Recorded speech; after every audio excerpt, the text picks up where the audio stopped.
On the 25th of October, Israel launched a targeted raid into Iran as their promised response for what happened on the 1st of October when Iran attacked Israel in its on itself, also for responding to what Israel had previously done. And you just see we continue ratcheting up the escalation ladder. Now, a lot of people are thinking, well, maybe we dodged a bullet with that because it didn't turn out. They didn't go after the nuclear sites. They didn't go after the oil infrastructure, et cetera. And we thought, okay, maybe things are going to tamp down.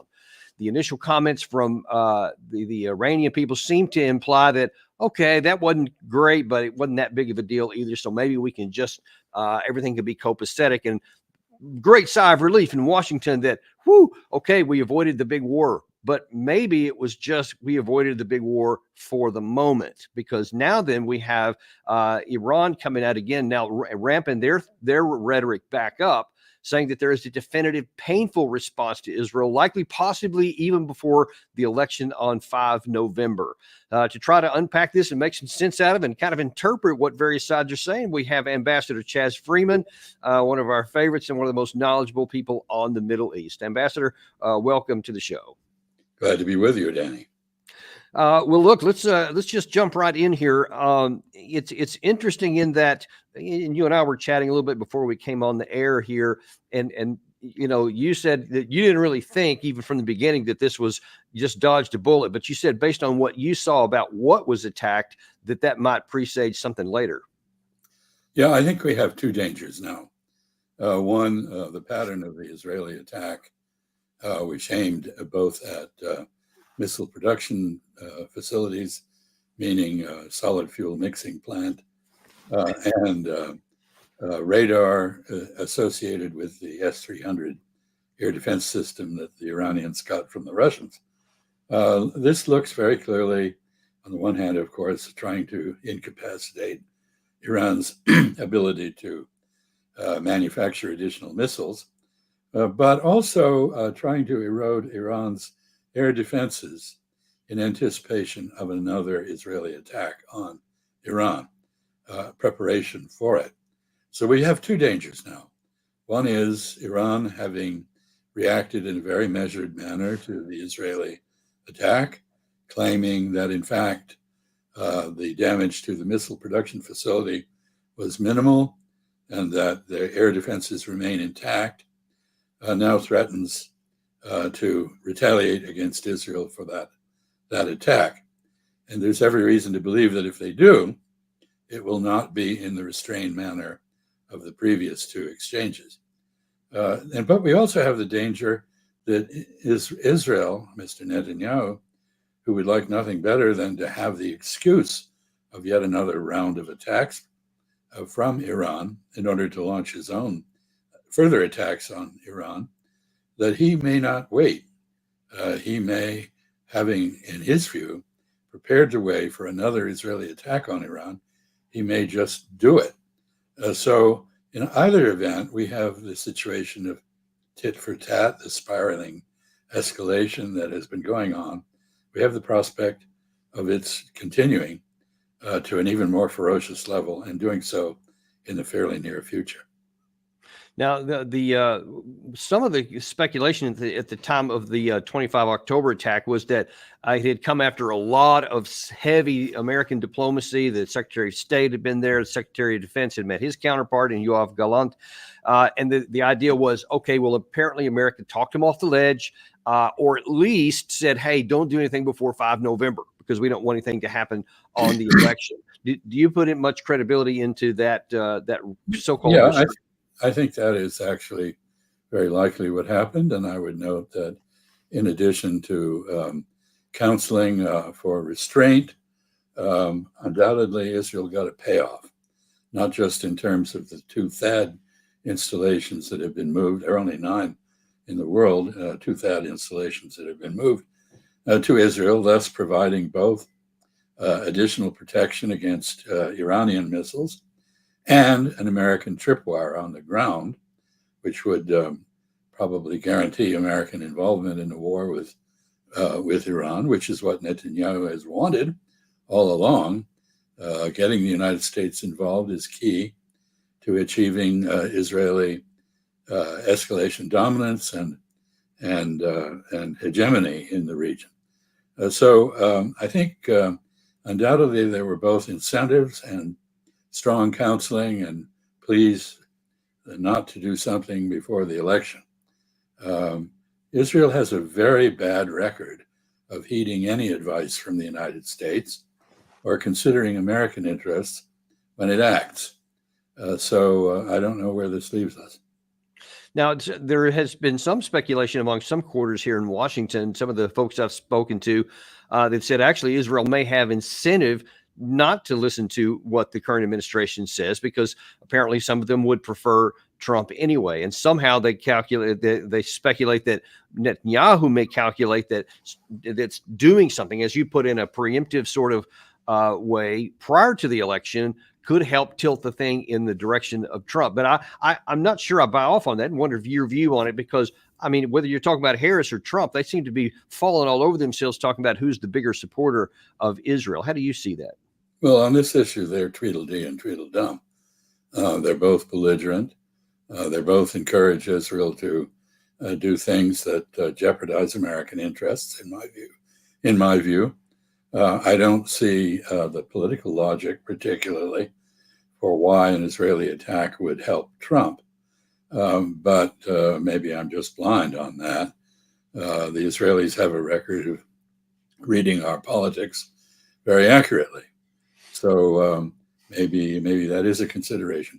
What is not in doubt is that Mr. Netanyahu who is probably the most, no, I don't say probably, certainly the most egregious foreign manipulator of American politics in existence, strongly favors Trump because he thinks he can manipulate Trump with ease, as indeed he did during Trump's first term with the so-called Abraham Accords, which sought to set aside the Palestinian issue in favor of an economic approach favoring Israel and its relations with wealthy Arab states in the region, and also moving the embassy to Jerusalem and unilaterally recognizing the Israeli annexation of the Golan Heights, which are part of Syria under occupation by Israel.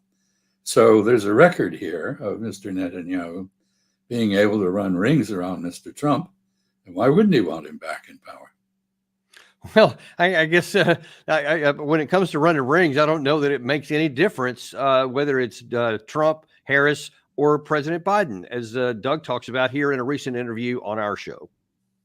The last play and the most important play that Mr. Netanyahu has is to bring us into the war on Israel's behalf against Iran. If you sit down privately with anybody in the White House right now, I think they will confide in you and say, we really don't want a war with Iran. I know that in the Department of Defense, the attitude at the highest levels is we really don't want a war with Iran. They understand what that means, the consequences for our own economy, for the financial system, and also for the region, and the potential for bringing Russia into the equation. Or the Russians have thousands of people on the ground in Iran right now. They built up the air and missile defense apparatus as rapidly and effectively as they can, but they've also flooded lots of other technologies into the country, particularly missiles and weapons. So Iran is ready in a way that it has probably never been to deal with this Israeli attack. And Doug, let me ask you, will not exercise any restraint after Israel attacks them. I agree completely with Doug McGregor on this. That is the Netanyahu intention. And I would note there's a great deal of spurious triumphalism in Israel at the moment. Of course, both sides, Iran and Israel, tend to disparage, underestimate the damage that has been done to either of them by the other. That's for propaganda purposes, for domestic political morale purposes. The problem is in Israel, they do seem to believe that they have done a great deal more damage to Iran than is apparent. And they may therefore think this is a moment of weakness in which they can attack Iran with impunity. That is, not receiving a counterblow of significance. They have a history of making mistakes based on triumphalism. They're having a hard time in the land war in southern Lebanon, and much harder than they estimated. They seem to believe that if you assassinate a leader, that the organization that leader leads will then fall apart. But there's very little, if any, evidence of that ever happening.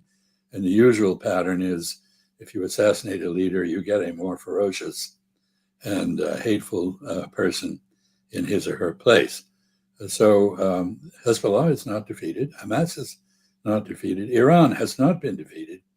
And Israel is taking grave risks with its own future and with ours. And I want to go in a little bit to what Israel is trying to accomplish here, because they've actually not been very shy about saying what their objectives are. First of all, I want to start it with something the former Prime Minister Naftali Bennett said. Actually, he's been saying it on quite a number of American shows, really going to bat real. And almost, he's the official spokesman, you could almost say, for the Israeli government.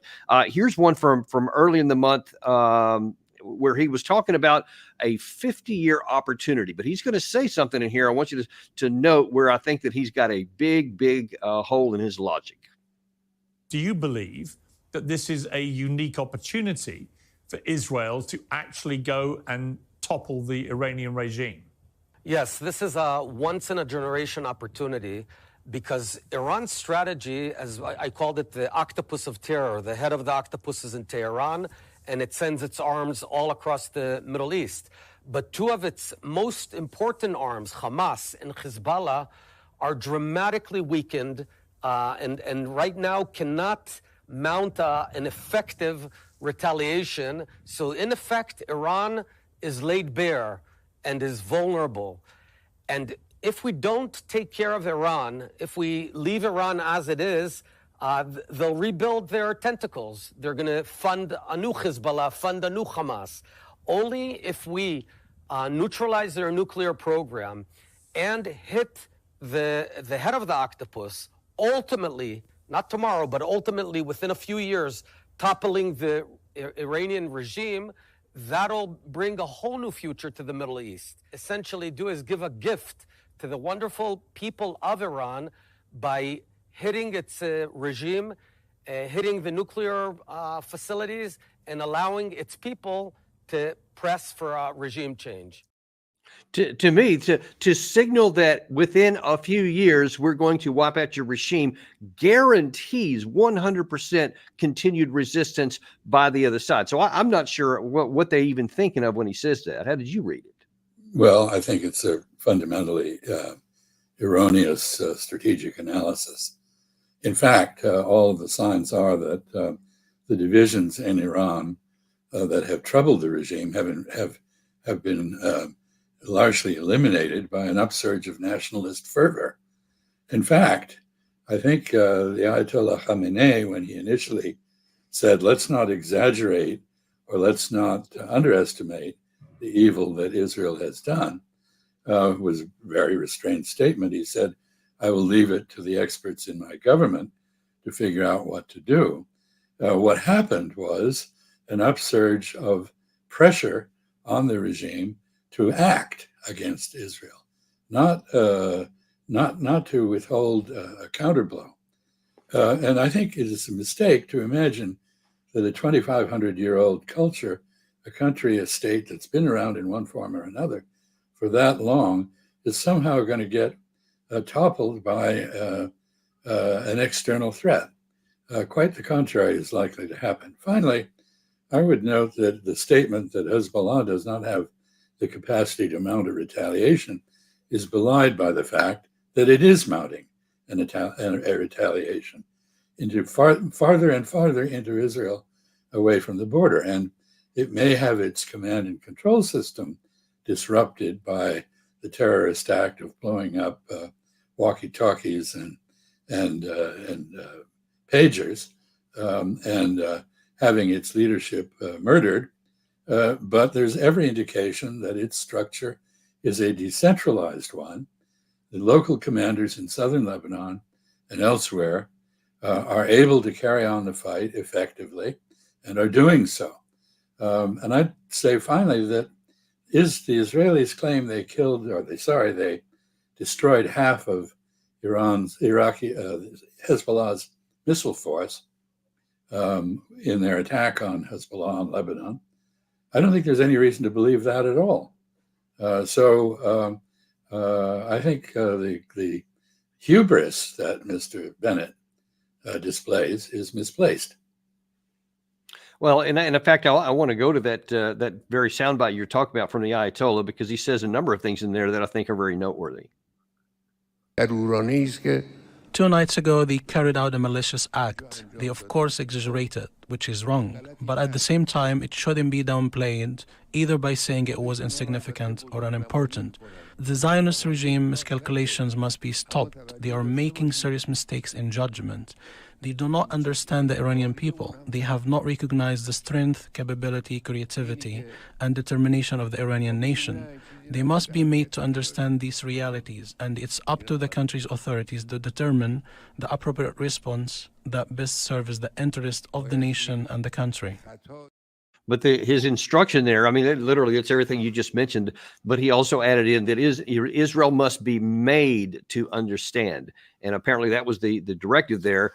And as it's already happening, again, you referred to it in Lebanon, Israel is suffering significant casualties. Gary just had one headline up there from apparently a couple of hours ago, but then some recently have said that there have been significant casualties among the IDF, among their armored forces, among their infantry troops, and the going is very, very slow and difficult. As anyone who had studied anything about the 2006 Lebanon war would have recognized that was biting off a whole lot more than they can chew. But I guess maybe to underscore your comment about the belief by the Israeli side that using lots of bombs and having big splashy explosions can accomplish strategic objectives, I think maybe end up being their Achilles heel.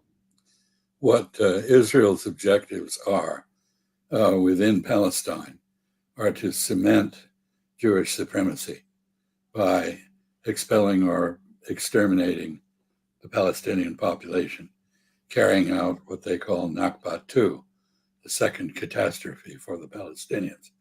What its objectives in Lebanon are to annex basically a free fire zone and gain access to the Litani River and its water for Israeli benefit. It has displaced 1 million people. That does not endear it to Lebanese or any others among its neighbors. And finally, and I think what this goes to what the Ayatollah was saying, this is a contest for escalation, dominance, and hegemony in the entire region. When Mr. Bennett talks about knocking out Iran, what he's basically saying is that Israel is not comfortable in a region where it has not subjugated and subordinated all of its neighbors. The last remaining one that is effective against it is Iran. But the Iranians are responding that no, they will not accept Israeli dominance. They will not be subjugated. They will continue to contest the balance of power in the region, and they will continue to reserve the right to defend themselves. And in their case, that is exactly what they are doing. Israel is not defending itself. It is conducting a war of expansion, annexation, and extermination of another people. And if anybody has any doubts, I mean, I guess it's one thing to say, here's what a former prime minister is saying, because you can always have a degree of separation and there can be equivocation of the guys in charge now. But then when you listen to the current prime minister, he erases any doubts anybody could have of what his intentions really are. We are here in the state of Israel. We are the real barrier in Iran's path, and we thwart its malicious intentions. Because according to Iran's method, if Israel will fall, many countries will fall along with it, and the entire Middle East will fall into its hands. But we do not fall. We will win. And the entire world will be a better place, a safer place. Our victory will not be just for us. It will be for all of humanity. At the beginning of the war, I defined the main objectives of the campaign, and we are working consistently to achieve them. The elimination of the governing and military capabilities of Hamas in the Gaza Strip and the return of all our precious hostages back home. And we also stipulated thwarting any future threat from Gaza to Israel and returning the residents of the South and the North safely to their homes. This is the meaning of absolute victory, not as a mere headline uttered into space, nor rhetoric void of substance, rather the opposite. The absolute victory is an orderly and consistent work plan, which we fulfill step by step. And in that same speech, he also said one thing very, very clear on Iran. Gary, if you can toss that headline up there, where he wrote that after each of our achievements, I hear the former officials on television studios say, well, we understand the immediate war goals, but what's the strategy? Pretty good question, actually. So if it's not clear by now, I will lay it out in simple terms. Our long-term strategy, which I hope will be achieved shortly, is to dismantle the evil axis, sever its tentacles in the north and south, extract a heavy toll from Iran and proxies, and prevent it from obtaining nuclear arms. So he again is basically saying everything that Naftali Bennett said and then adding some things onto it. So one of the other things I specifically want your comment on that he said in that was that basically he's saying, look, fellas, look, I know y'all don't like how many people are dying, but my God, we're doing this for you guys, because if we don't do this, Iran will dominate the Middle East. What do you say? This, of course, inverts cause and effect. Israel, by doing so many hateful things, generates hate. That generates enemies. I think, in many ways, the Abraham Accords were flawed because they attempted to ignore the underlying causes of the struggle between Israel and the Palestinians and other Arabs and Iran, for that matter. But they do show something, and that is that, people are prepared to make peace with Israel. They started out, the region started out rejecting the two-state solution. Now they all insist on it. And it is Israel which refuses to accept it. The Knesset has passed legislation which makes it clear that there will never be Israeli agreement to a two-state solution. There is no prospect of Arabs within Israel under Israeli occupation getting the franchise and being admitted to a democracy. So this is a case of, basically Israel's in the position of a burglar who comes into someone's home and says, my great-great-great-great-grandfather owned this house and I have a right to it. And when he's resisted, they say, I have a right to defend myself. Well, you're a burglar. You're a murderer. You're an assassin. You're a terrorist. Israel is a terrorist state. It was born in terror. It rules by terror. What Netanyahu is explaining is more terror. How can this possibly produce anything but prolonged warfare? That is the operative question, and I think the answer is unfortunately self-evident. In the amount of time we have left, I want to slightly shift direction back onto the human level on the receipt side of some of these Israeli actions. He mentioned Netanyahu did in that last clip there about how they're going to make sure that the danger and the risk that they face from Hamas in the Gaza Strip never materializes again, and he's going to keep that down. But then earlier this week at the United Nations Security Council, the representative of the Palestinian people made this impassioned plea. Palestinians are at risk of imminent death, faced with the death penalty for refusing to leave their land. I sat in the Security Council week after week, stood before the General Assembly week after week, hoping to be able to tell my people that help is on the way. They endured horrors that you watch on your TV screens and yet can barely comprehend but their tormentors continue to be shielded and Palestinian victims continue to be abandoned. Pretty hard to argue with that. And when you're comparing what Netanyahu said in his speech and what the Palestinian representative said there, which side would you say represents ground truth reality the most? Well, I think it's important at this point to note that Israel has basically declared war on the United Nations. It has killed a huge number of UN staff in Gaza. It has now tried to make UNRWA, the United Nations Relief Work Agency, which it initially insisted be created to handle the refugee problem, the Palestinian refugee problem it created in 1948, it is trying to abolish it and to deny it any role in feeding, clothing, and housing the Palestinians. All this while it's conducting an extermination campaign, which the Palestinian ambassador explained. So there's a real question, and I hear now people asking, how can Israel still remain a member of the United Nations? When South Africa, which was also practicing apartheid, a much milder version of it, I should say, did so, in 1974, it was expelled from the UN. Why is Israel not expelled? Question is, would that do any good? Well, it would certainly bring home to Israelis the extent to which they have turned the entire world against them. Look at the attack on Iran.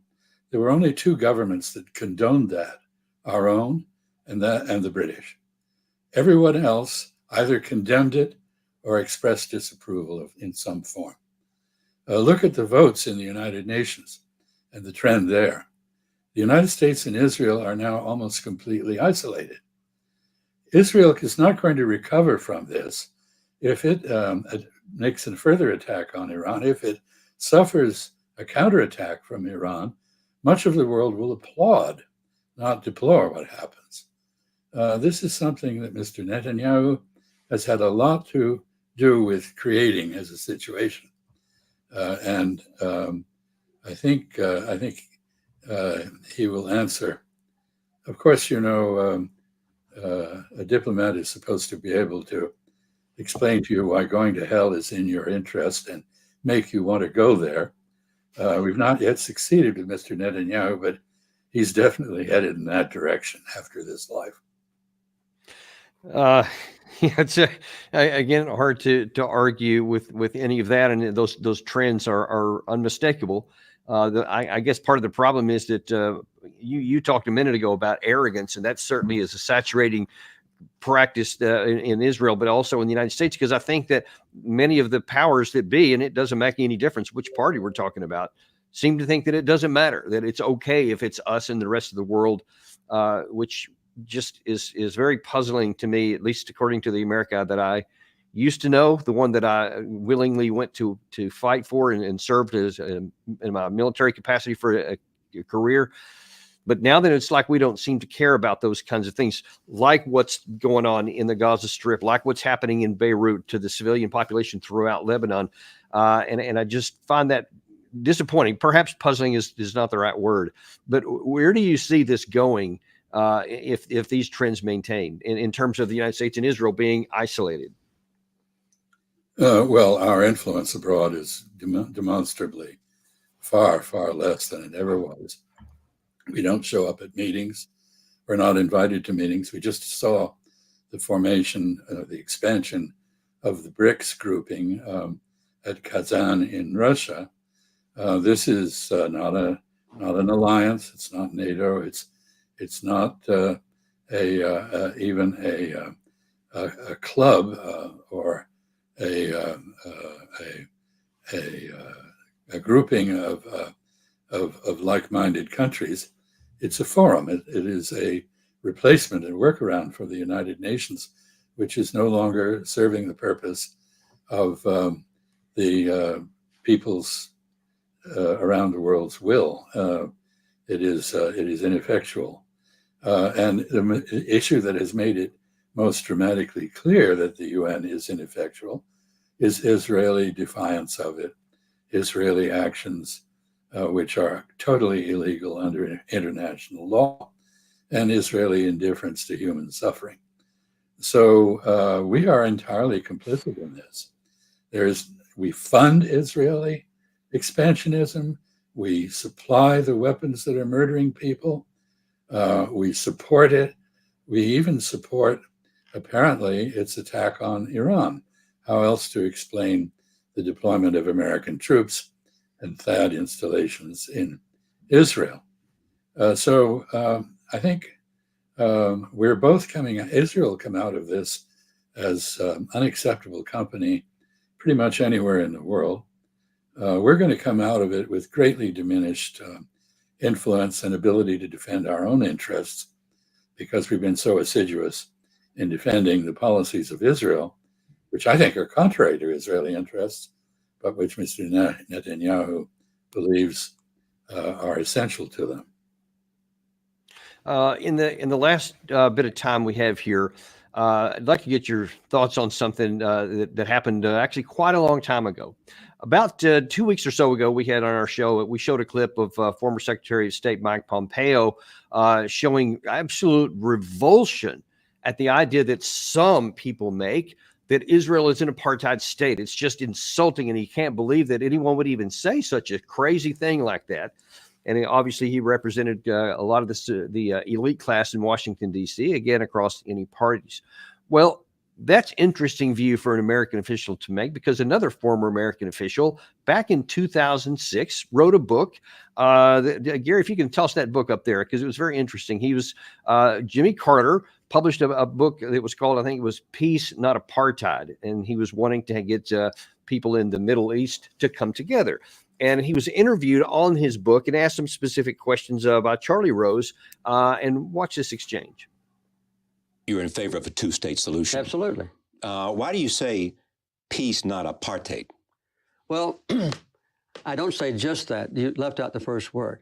Palestine. Well, Palestine distinguishes the word apartheid from Israel. I don't allege in any way that within the nation of Israel there's any element of apartheid. In the occupied territories, there is a profoundly disturbing proof of apartheid in its worst form. And I would say it's much more damaging in some ways to the Palestinians under the subjection of domination of Israel, even than the black people suffered in South Africa. So I use the word advisedly of apartheid in Palestine. I also use two other words in there. Peace is what I prefer, not apartheid. And I believe that it's entirely possible for Israel to have peace, for the Palestinians to have peace, if Israel ever adopts the policy of a majority of Israelis, and that is to swap occupied territory, which belongs to the Palestinians, in favor of having peace for themselves. Can you even imagine if that had been put into effect at that time in the early 2000s, that we said, all right, we're going to have this, we're going to call it what it is. And he was unequivocal and unapologetic about saying that what the Israeli people were doing in the occupied territories was an apartheid state. And he said, but listen, here's the path forward. He, instead of just, condemning or whatever, he said, here's a path forward. Imagine what the world could look like today if we'd have had the political courage to do something about it back then. Well, he was a man of great political courage, is a man of great political courage. At Camp David, he basically single-handedly forced Israel to accept a peace with Egypt. Unfortunately, that peace was incomplete because while it contained a pledge to deal with the issue of Palestinian self-determination, it did not provide a mechanism for that to happen. And his successors apparently had no interest in justice for the Palestinians. So the situation has steadily worsened. I listened very carefully to what he said, and his language is very precise. He's absolutely correct. Within Israel proper, what is prevalent is a form of segregation, which would be very familiar to people who grew up in the South years ago. What is in force in the occupied territories and in Gaza is an entirely different matter. And it is, as he indicated, far worse than the milder form of apartheid that prevailed in South Africa. Israel basically consists of four components. One is Israeli Jewish citizens who have full rights in a democracy. Second is segregated Arab Israelis within Israel proper who do not enjoy access to resources on a fair basis and who are dismissed politically and socially, isolated. Third, Palestinians in the West Bank who are subject to constant settler violence and exclusion from their own land, separate road system, which we never developed in our country under segregation, and the South Africans did not really in their country.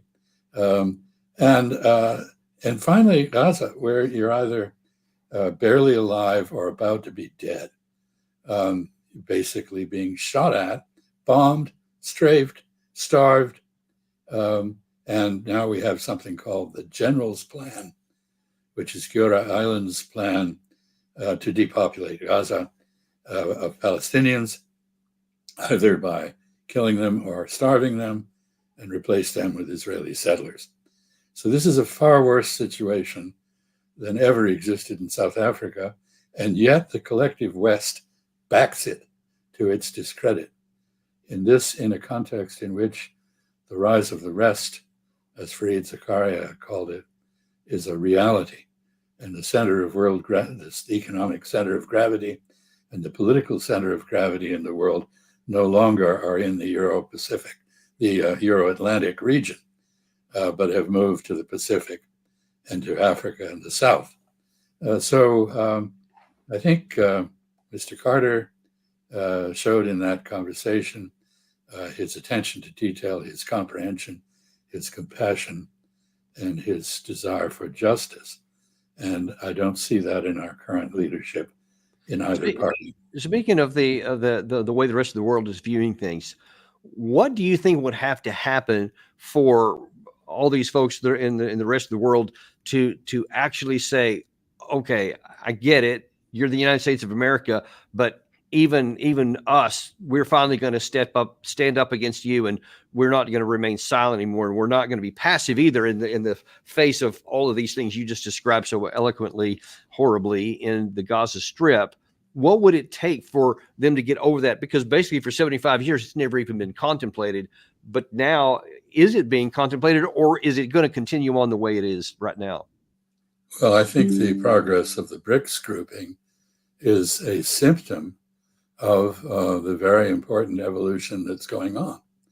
The BRICS movement began as a sort of protest against the group of seven, the G7, the club of former imperialist powers, wishing to continue to make the rules and apply them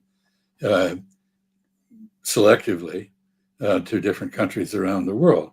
You know, it's very interesting that the International Court of Justice, the Criminal Court, have applied laws to African leaders that they've declined to apply to anyone else. And we see now that instead of backing the institutions of international law that I mentioned, the West is trying to cripple them in terms of their application to Israel. So I think we have a situation in which we are generating increasing opposition to ourselves. We are becoming isolated, and we're not competing effectively internationally as we claim we are. I see the thing that Gary has just put up there, and I think one of the interesting aspects of this is the basic revolt of the Israeli military and intelligence services, who say, look, we're going down a path that leads to disaster.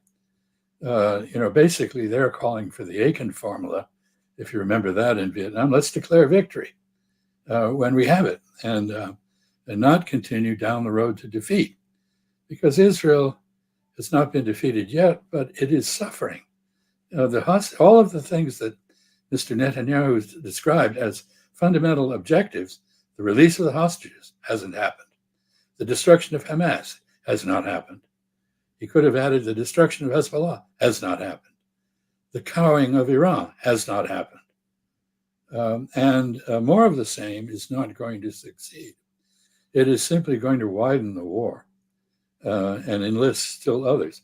You know, Hamas is now on a recruitment roll throughout, not just in Palestine, but throughout the Palestinian diaspora, which is millions and millions of people, not just in the Middle East, but elsewhere. Can you imagine the large group of Lebanese Americans and what they think about what Israel is doing to their countrymen? Whether they are most of them are Christian, I believe, but yeah. The fact is that they're Lebanese also. And Israel is murdering large numbers of people in Lebanon. Yeah, I've often, I don't want to get on a tangent, but I've often wondered why so many Christian Americans seem to be oblivious to the Christian Lebanese and the Christian Palestinians that are also being killed in equally large numbers, why we never seem to care about our alleged brothers. But I digress. Last question I want to ask you here is, in light of literally everything we've talked about here and all the dangers and where all the fault lines are, what will happen if Iran makes good on its threat and actually does a big strike against Israel that this time has casualties? What happens next? Well, I don't know. I think Iran has the capability to do that, and the pattern of escalation suggests that they will. I don't think they want to continue. They've been trying to avoid a war. Israel's been insisting on one. I think Israel's going to get what it wants in terms of a war, but not in terms of the battle damage that it will be done to it. I want to make a point here. By contrast with Israel, which has cared nothing about so-called collateral damage, that is prepared to kill hundreds of people in order to murder one leader of an opposition or resistance group. Both Iran and Hezbollah, unlike Hamas, have limited their strikes to military targets up to now. I think they are both leaving that behind. And Israel will be very sorry when they begin to follow its pernicious example and go after civilians as well as military targets. So, you know, is Israel a viable state in this circumstance? It has made an enemy of everybody in its neighborhood and now the wider world. Can the world tolerate this? Will Israel continue to exist on this path? I think the intelligence and military people in Israel are correctly concerned about this. And Mr. Netanyahu should listen to them, but he won't. Doesn't sound like it. Well, I guess like everybody else, we're going to have to wait and see what happens. Some speculated something could come from Iran prior to the election, so we could literally be days away.